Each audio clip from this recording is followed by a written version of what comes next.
They speak of kings and conquerors, of empires built by men, of Caesar and Alexander, of Napoleon and Genghis Khan. But history often whispers the names of women who stood against the world and refused to bow. Women whose legacies were buried beneath centuries of silence. Women whose thrones were erased.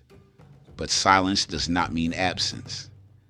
And in the golden savannas of West Africa, in the heart of what we now call northern Nigeria, there lived a woman whose story refuses to be erased. Before the world knew her as a warrior queen, feared and respected across the Sahel, before armies trembled at the sound of her cavalry, before kingdoms fell at her feet, there was a girl raised in the heart of the Hausa city-state of Zazzau, known today as Zaria. Her name was Amina, and her legacy is not simply written in battle. It is written in courage, strategy, destiny, and in the very walls that still stand today, centuries after her death. This is her story. Amina was born around 1533 into the royal family of Zazzau, one of the 7 original House of Bakwai states. This was a time of empires. To the west, the Songhai Empire stretched across the Niger River. To the east, the Kanem-Bornu Empire dominated the shores of Lake Chad. And in between, the Hausa city-states, Kano, Katsina, Gobir, Zazzau, competed for trade, influence, and survival. Zazzau was neither the largest nor the wealthiest, but it was strategic. Positioned between the forest and the desert, Zazzau controlled vital trade routes that connected the salt mines of the Sahara to the cola nut forests of the south. Whoever controlled Zazzau controlled commerce, and commerce was power. Into this world, Amina was born. Her mother, Queen Bakwa Turunku, was a ruler renowned for wisdom and diplomacy. She had risen to power not through inheritance alone, but through political acumen and the respect of her people. Her father, King Nikatau, was known for fairness and for keeping peace among rival Hausa states. No small feat in a region where alliances shifted like sand. From the moment Amina could walk, she did not walk like the other children.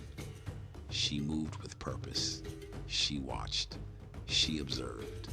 Her mother noticed first, not a desire for palace games or ceremonies, not an interest in courtly rituals or diplomatic pleasantries, but a hunger for discipline, a fascination with strategy, a quiet, burning intensity.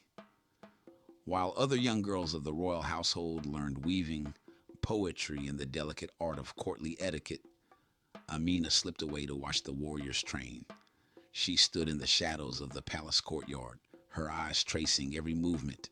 She memorized their stances, their footwork, their formation patterns.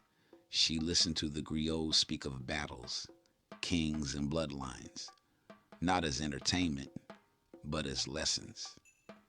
She studied the maps her father's advisors pored over, learning the terrain, the distances, the vulnerabilities of neighboring states. She understood, even as a child, that power is not simply inherited, it is earned, and she intended to earn it. The shaping of a warrior. By the age of 12, Amina requested something that startled the court. She asked to train with the Makama, the military elite of Zazzau. Some laughed, some protested. A princess does not wield a sword, they said. A woman does not ride into battle. But her mother did not laugh. Her mother did not dismiss her. Queen Bakwa simply asked, "Do you believe yourself ready?" Amina met her mother's gaze, unwavering, unafraid. She nodded, and so she trained. Not in secret, not as a novelty, not as a symbolic gesture to appease a stubborn child, but as a soldier. Day after day, under the blazing house of sun, Amina learned to draw the bow with precision, at distance, from horseback, ride horseback at full speed, maneuvering through tight formations, across uneven terrain, in the chaos of simulated combat. Wield the cascara, the double-edged sword of the Hausa warriors, balanced and deadly. Command with posture, not words, to lead not by shouting, but by presence. Her instructors were hard on her, harder than they were on the boys, not because they wanted her to fail, but because they knew that if she succeeded, she would need to be twice as skilled to earn half the respect. And she exceeded every expectation. Her instructors soon realized something astonishing. Amina did not simply learn how to fight. She learned why to fight. She understood the terrain of Zazzau's hills and valleys. She studied the seasonal migrations of rival states. She memorized the economics of caravan routes, which cities produced what goods, which routes were vulnerable, which alliances were fragile. She did not see warfare as chaos. She saw it as chess. Every move calculated, every risk measured, every victory earned. She was not just a warrior. She was a strategist. And by the time she reached adulthood, the warriors of Zazzau no longer saw her as a princess playing at war. They saw her as one of their own, perhaps even more.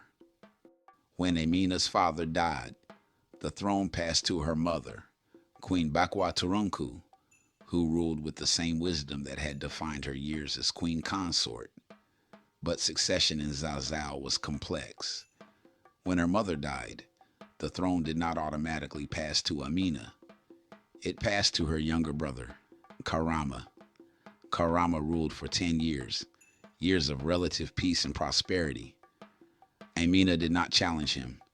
She did not scheme or plot, because Amina did not seek a crown. She sought authority, and she earned it. She became Magajiya, the crown princess and supreme military commander. Under her leadership, Zazzau's forces grew stronger, armor improved, lighter, more flexible, better suited to the heat. Weapons refined, sharper blades, stronger bows, better trained cavalry. Training intensified, not just in combat, but in logistics, discipline, endurance. Amina personally oversaw the fortification of Zazzau's defenses. She reorganized supply lines. She established protocols for rapid mobilization. She knew what others did not dare speak aloud. A kingdom without strength is a kingdom waiting to be conquered. She would not allow Zazzau to be prey. When Karama died in 1576, there was no question of succession. The Council of Elders, the military commanders, the people all turned to Amina. And Amina took the throne, not as a placeholder, not as a regent, not as a symbolic figurehead, but as Saranya, queen. Amina did not inherit peace. She inherited tension. Caravan routes were threatened by bandits in rival states. Neighboring kingdoms sought to test the resolve of a new and female ruler. The wealth of the northern trade routes tempted those in the south. Traders were being attacked. Tributes were being withheld. Zazzau's influence was being challenged. Amina acted, not in anger, not in vengeance, but in calculated precision. Zazzau would not simply defend itself. Zazzau would expand. Within 3 months of taking the throne, Amina mobilized her army. She did not send her generals. She led them. She rode at the front of her cavalry, not behind it. Her cascara held high, her horse adorned in leather and bronze, her armor gleaming under the African sun. Her presence, a message. A queen does not ask for loyalty. A queen commands it. And so began Amina's reign of conquest. Not of destruction, but of strategy. For 34 years, she led her armies across the Sahel and the savannah, from Kano to Katsina, to Nupi, to Gwari, to the edges of the Niger River, where few Hausa armies had ever ventured. She did not burn cities. She did not enslave populations. She conquered with precision. She would ride into a city at the head of her cavalry, 20,000 strong, disciplined, unstoppable. She would offer terms: submit, pay tribute, swear loyalty, and prosper under Zazzau's protection, or resist and face the full weight of her army. Most chose submission because Amina's reputation preceded her. Stories spread across the Sahel: the warrior queen who fights like a man but thinks like a sage, the lioness of Zazzau who never loses, the woman who commands 20,000 cavalry with a single gesture. And the stories were true, achievements that changed a region. Amina did not simply win battles. She changed the geopolitics of West Africa. She secured trade routes that transformed Zazzau into the wealthiest and most powerful Hausa state, rivaling even Kano. She established military garrisons in conquered territories, creating a network of Hausa military power that stretched for hundreds of miles. She standardized taxes, tribute, and military obligations across her empire, ensuring stability and predictable revenue. But perhaps her most enduring achievement was architectural. In every city she conquered, Amina ordered the construction of massive earthen walls, fortifications designed to protect against future invasions and to project Zazzau's strength. These walls were engineering marvels, towering barriers of packed earth and clay, reinforced with timber, stretching for miles around entire cities. They required thousands of laborers, months of construction, careful planning and engineering, and they worked. Many of these walls still exist today. In Zaria, in Kano, in cities across northern Nigeria, they are known as Amina's walls, not as ruins, but as reminders. Reminders that a woman reshaped the North, that a queen redefined the balance of power between city-states, that leadership is not male or female, it is earned, the weight of legacy. But power is never without cost.